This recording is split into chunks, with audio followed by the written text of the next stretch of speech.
going to pause. There's been a mischaracterizations from outside forces, and so now what we're going to do is we're going to pause it, and we're going to do an assessment. But the work doesn't stop. We're still going to continue the work. The DHS is still going to continue the work. Great, great news. That's right. I know you're all worried, but worry not. Their work continues. And the king of disinformation and his disinformation subjects will continue to peddle their lies, unchecked, of course. Well, except for by us, of course. And don't worry, the DHS will still continue to work to peddle disinformation to all of you and us. We inherited a broken and dismantled system that is already under strain. It is not built to manage the current levels and types of migratory flows. Yet, we have effectively managed an unprecedented number of non-citizens seeking to enter the United States. 18-second soundbite, three lies. Who needs disinformation bureaus? Am I right? And as quickly as she came in, the Mary Poppins of disinformation unfurled her umbrella and floated away onto her next job, nannying another nation of children who had the ideas, the wrong ideas, at least not her ideas. Nina Jankowicz, the singing commie sensation, was supposed to lead the Department of Homeland Security's new Disinformation Governance Board, a.k.a. Joe Obama's Ministry of Truth, a.k.a. Joe Obama's effort to control your every thought. She's out of here.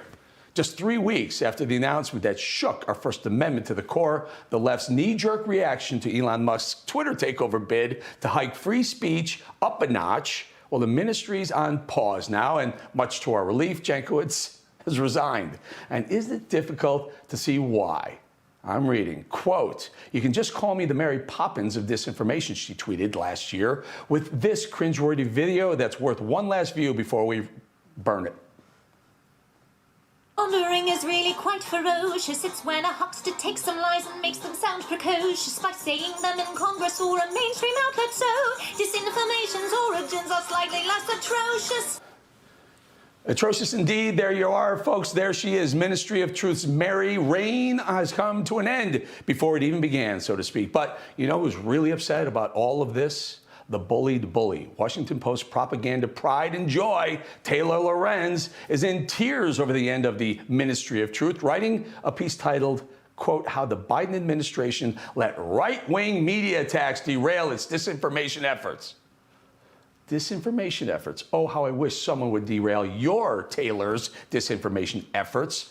Yes, in the piece, Taylor Lorenz, who herself bullied and doxed the founder of Libs of TikTok Twitter account, she whines and rattles on about how Nina Jankowicz was the victim of online attacks, which Jankowicz herself got into the other night.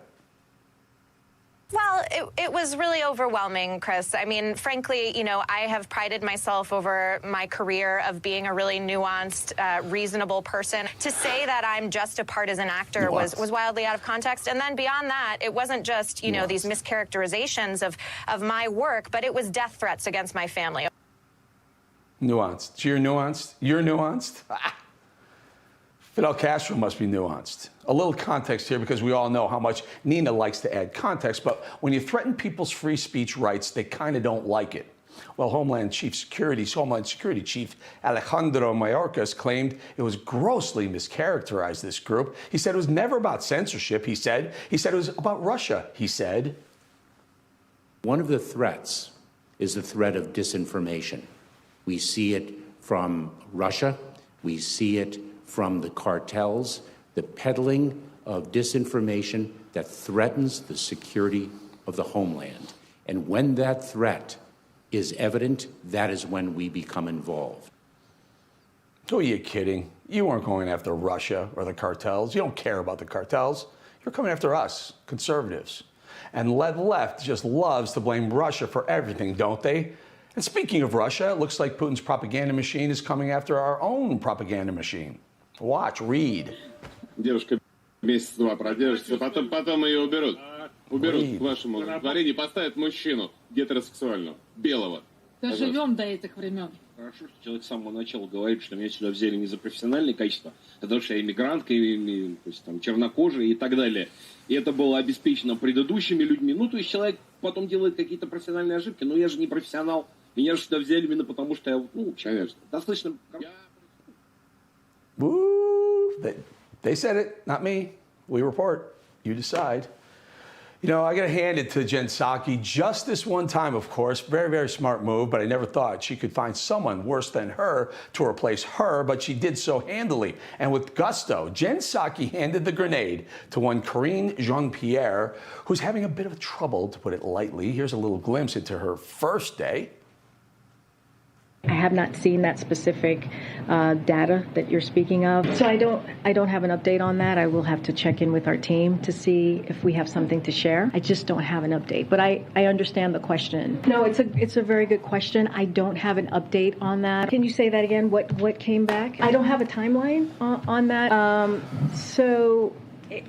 Are you talking about a specific tweet? Oh, good Lord. And let's just say that Karine is having just a teeny, tiny, itty-bitty issue with understanding one of the most pressing, most important issues facing America right now, inflation. You see, it all started when Joe Biden tweeted this, quote, "You want to bring down inflation? Let's make sure the wealthiest corporations pay their fair share." Of course he did. So KJP was asked how exactly raising taxes on corporations would help lower the cost of gas and food for struggling Americans. And Karine's answer, of course, climate change. So look, I think we encourage those who have done very well, right, especially those who care about climate change, to support a fair tax code that doesn't charge manufacturers, workers, cops, builders a higher percentage of their earnings, that the most fortunate people in our nation, and not let that stand in the way of reducing energy costs and fighting this existential problem, if you think about that as an example. And to support basic collective bargaining rights as well, right? That's also important. What the hell was that? You were asked about how taxing a corporation brings down inflation for everyday Americans, and you went with climate change and unions? You left out guns. Got it. What's that got to do with inflation? Again, Karine, please, disinformation lady. Look, it's not a huge mystery why one of the wealthiest individuals on earth, right, opposes an economic agenda that is for the middle class, that cuts some of the biggest costs families face, fights inflation for the long haul, right? And that's what we're talking about. That's why we're talking about lowering inflation here, and adds to the historic deficit reduction the president is achieving by asking the richest taxpayers. The deficit's not causing inflation. Their fair share. That is what we're talking about. Corporations pay their fair share. What are you talking about? Makes no sense. None of that made sense. Sorry, I almost fell asleep, and so did Joe Biden, probably. I got a bit lost, forgot what we were even talking about, as I was forced to wade through Karine's word soup with a sprinkle of disinformation. Strike that sprinkle. With a whole healthy dose of disinformation. And after encouraging illegal protests outside the Supreme Court justices' private homes, Biden's new propaganda mouthpiece leaned into this one, a little bit of disinformation. Watch. He believes the right to peacefully protest in this country is fundamental. But he also believes that violence, threats, and intimidation have no place in political discourse anywhere. That is true whether it is in front of a courthouse or in front of a healthcare clinic. It is very one-sided on what we call out as intimidation or as violence. So we want to make sure we're calling out on both sides of what is happening. And then she went ahead and said it was okay to protest in front of Supreme Court justices' homes, private homes, except there's a law against it. I did notice, however, the left was a bit distracted this week. Not as many illegal protests outside of private homes, far too busy hammering home their favorite rhetoric topic du jour. The Republicans, we Republicans, conservatives, are all racist. So Joe Biden found time in his busy schedule, sandwiched right between his 150th trip to Delaware and his chocolate chip ice cream and napsicle. Joe found time to go to Buffalo, New York after the tragic mass shooting that took place there. He's visited many communities. Buffalo, he's able to go tomorrow to Buffalo before the trip. That is something that was important for him to do. But he has visited many other communities. Buffalo is not the first community, sadly, that he has to go up to. Yeah, you sure? That swerve sounds a little familiar, because it is. We've been to the border. We've been to the border. You haven't been to the border. And I haven't been to Europe. Still my favorite sound on tape, soundbite of all time. Caught in the headlights. Yeah, but I haven't been to Europe. So Joe Biden, our newly anointed king of disinformation, made his way to Buffalo and talked about terrorism, about hate. But listen carefully and listen closely, because King Joe Obama said the quiet part out loud. What happened here is simple and straightforward. Terrorism. Terrorism. Domestic terrorism. Violence inflicted in the service of hate and the vicious thirst for power that defines one group of people being inherently inferior to any other group. A hate Definition, that correct. through the media and politics, the internet, has radicalized, angry, alienated, lost, and isolated individuals into falsely Correct, believing both sides, on both sides. that they will be replaced. That's the word, replaced. By the other. Went there. Did you, Joe? Oh, you went there.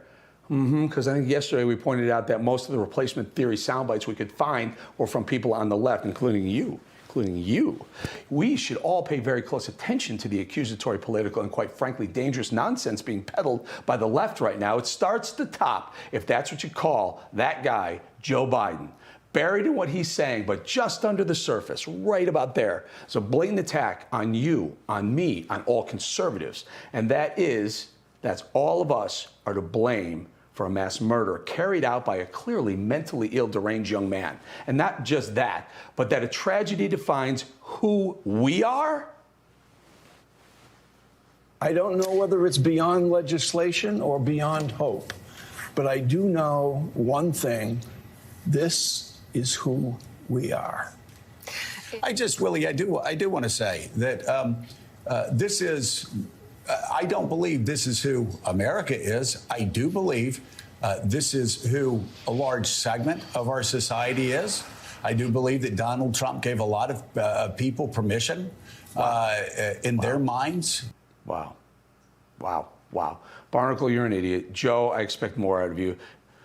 Mika, I saw you jump in bed with Barnacle, not literally, but figuratively on that one. You guys are wrong. You can't that's racist. You can't group a group of people into a narrative. That is racist in itself. The future home of Jen Psaki, MSNBC, right there, folks, coming through, as always. And let me tell you who you are, MSNBC, a true and consistent peddler of leftist propaganda. I'm sure Jen Psaki will fit right in quite nicely. Oh, you know who else probably needs a job? Chris Wallace. I hear he's back in the market. Might fit in there nicely, too. But watch out, CNN and MSNBC. Watch them in the White House and the left, and pay close attention. The new rebranding of the GOP include, but not limited to, MAGA, ultra MAGA, even better, and extreme Republicans. They call that name calling. They think it's name calling, but I call it a compliment. Like I said yesterday, America doesn't need a ministry of truth to check on disinformation. Lies are a cornerstone of the left, and we will continue to call them out. Right here. A board that sounds like a government fact checker was a bad idea from the start, sure to feed public mistrust that already exists. Lies about inflation, lies about baby food shortages, lies about an entire political party, half of our country. That White House has taken too long to explain and even longer to fix anything, only laying blame and doling out lies. The very person Joe Biden hired to head up his so-called disinformation bureau, Nanny Jankowicz, is herself a Democratic partisan with a record of defining disinformation as political facts or opinions she doesn't like. And that tells you all you need to know. Surely, if they must, the Department of Homeland Security has some other capable bureaucrats who could track foreign disinformation in an apolitical manner, wouldn't you think?